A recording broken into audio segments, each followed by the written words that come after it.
Pangalan mo? Ba tayo magsalita? Anak mo to, kuya? Itong dalawa?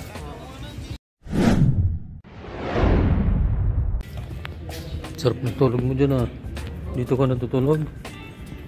Ha? Dito kayo natutulog? Magkakasama kaya nila, kuya? Tatay mo yan? Papa mo? Ba't yan ka nahiga? Ito, magkapatid kayo? Magpinsan kayo? Pangalan mo? Ba't tayo magsalita? Anak mo to, kuya? Itong dalawa? Sabi mo, papa mo. Dito ka nila. Ayun, kuya, hindi kayo kita? Yung dalawang mata? Na paano yun, kuya? Inborn yan? May gano'n. Anong pangalan mo, kuya? Estelito. Pero may asawa kayo? Wala? Pamangkin mo itong dalawa? Magpinsan. Taga-rito lang kayo, kuya? San Francisco. Anong pangalan mo, boy? Ha? Yusip? Yung nagtitinda ng ano? Lagi ka nagtitinda dito ng ganyan? Nakakabinta naman? Na? Pag Sabado Linggo kasi pag Lunes may pasok. Mag-aaral sila, no? Sipag, no? Ay, yung tatay nila, nasaan? Tricycle? Ganda, masipag, no? Yung nanay? Nasa bahay. Tapos, saan ka nauwi, kuya? Sa kanila? Sa kanila ka rin nauwi? Hindi, walay ng mama niyo. Hindi, ikaw po? Hindi, tatay ko. San Francisco kayo nakatira? Isa lang nagmama, isa lang yung uwian namin. Magkatabi, magkakabit tayo lang. Isang compound lang, ano? Ano yung kuya? Mus ka na lang. Inborn pala yung mata mo? Simula ng pagkabata. Tingin nga. Ayun nga, no? Napalutan ng ano. Dalawa kong ano. Ilang taon ka na, kuya? 30. Bata pa. Pwede ka pa 39 na ako niyan sa January 25. Pwede ka pa mag-asawa. Birthday ko January 25 eh. January 25. Ilang taon ka na yan? 30. 39. Nakapag-aral ka, kuya? Hindi. Magsulat nga, hindi ako marunong. Ganun. Dahil sa ano mo, ano? Sa kalagayan mo, no? Ano nga uli yung pangalan mo, kuya? Estelito.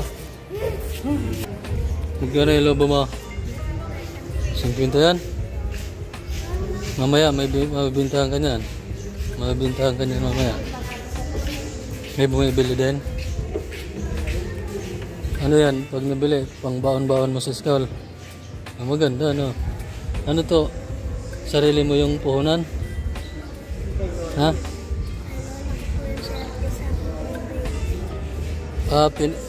Kay lola mo ito puhunan, tapos ikaw lang ang naglalakaw. Sa'yo lang ang tubo, pang baon sa school, no? Maganda yun. Sipag lang, no? Magsipag lang. Anong pangalan mo? Joseph. Ilang taon ka na? Anong grade mo na? Ano man ang pangarap mo sa maging? Anong gusto mo maging paglaki mo? Sundalo? Wah! Tawa si kuya, oh. Sundalo. Marami akong pagdadaanan. Ayos yan, sundalo. Kung saan ka niyan, destino. Kaya mo yan, yung gano'n, sundalo? Medyo mataba yung katawan mo, eh.